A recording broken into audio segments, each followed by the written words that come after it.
Mbak mau bilang Assalamualaikum warahmatullahi wabarakatuh.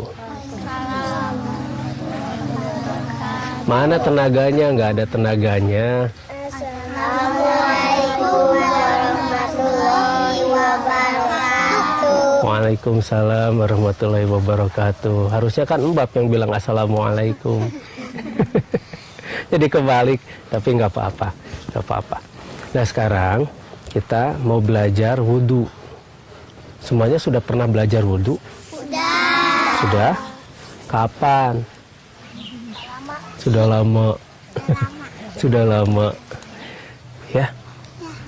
Kakak Iman nanti jadi contoh yang baik untuk berwudhu. Ya? Ya. Kalau gitu, nanti lihat Kakak Iman berwudhu ya. Ya. Yuk, bubar dulu. Kita lihat nanti Kakak Iman berwudhu. Nah tadi tangan, mulut, hidung, muka sudah, wajah ya sudah. Nah sekarang lengan. Lengan. Yuk mulai. Lengan sampai sikut ya, sampai sikut. Sampai sikut. Awas sarungnya basah. Sampai sikut. Sambil ikuti kata-kata Mbak ya. Ya Allah ya Robbi. Allah ya Rabbi. Aku mensucikan lenganku ini. Aku mensucikan lenganku ini. Dan aku berjanji. Dan aku berjanji. Tidak akan menggunakan lengan ini. Menggunakan lengan ini. Mencuri. Atau melakukan tindakan-tindakan. Melakukan tindakan yang merugikan orang lain. Seperti mencuri, menyakiti, membunuh, atau melakukan hal-hal yang tidak engkau ridhoi. Atau melakukan hal-hal yang tidak engkau ridhoi. Yang tidak engkau ridhoi. Kemarin kita membahas sudah ke wajah ya. Nah sekarang kita akan membahas lengan dari siku lengan. Nah makna yang sebenarnya dari ketika kita membasuh lengan itu adalah kita akan mensucikan lengan kita agar membuat lengan ini benar-benar hanya berbuat di jalan Allah. Kadang-kadang kita sulit untuk melakukan hal itu, terutama ketika kita membela diri. Ya contohnya kita diserang, dan kemudian kita harus membalas dengan serangan-serangan lagi. Tapi beda ya. Tapi kadang-kadang kita suka kesal, emosi kita suka terpengaruh ketika kita melakukan perlawanan itu. Dan kita sering melakukan hal-hal yang berlebihan. Ketika kita membalas, kalau misalnya lawan belum sampai parah, nah ini sangat sulit. Nah makanya di sana dikatakan tentang wasta'inu bisobri wasolah, jadikanlah sabar dan sholat sebagai penolong. Ini benar-benar sebagai hal yang luar biasa yang Islam ajarkan pada kita. Sabar, definisi sabar adalah memaklumi segala sesuatu dengan permakluman yang tinggi.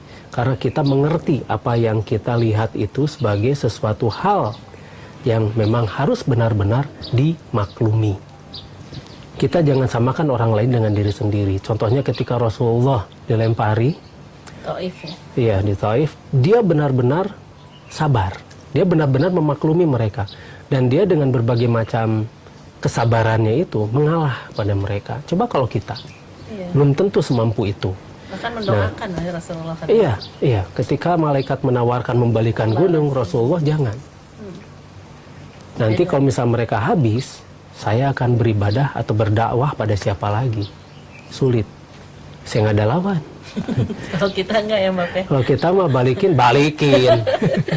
Nah, justru ajaran Rasulullah itu tidak begitu. Ya, nah, dengan berwudu, benar-benar kita diajarkan untuk benar-benar sabar. Dan kita akan mensucikan lengan kita ini, agar benar-benar digunakan di jalan Allah. Jadi kita tidak akan menggunakan lengan ini untuk menyakiti orang lain. Misalnya, Kayak tiba-tiba kita mukul, kan suka begitu ya. Kita sama teman-teman suka iseng. Apalagi kalau ada yang nyakitin kayaknya rasanya pengen ngebales ya Mbak Pe. Pengen membalas begitu kan. Karena balas dendam itu enak. Enak ya Mbak Pe. Enak. Karena sakit hati ya enak kali Mbak. Sakit hati, marah, benci, sedih itu semua enak. Dan kita akan menggunakan lengan kita itu biasanya untuk membalas dendam.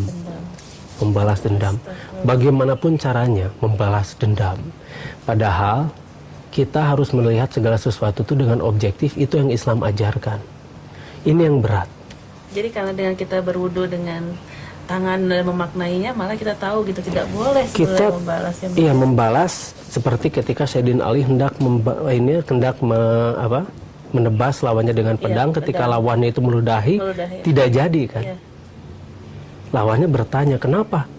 Engkau tidak jadi membunuh, karena aku membunuh bukan karena Allah.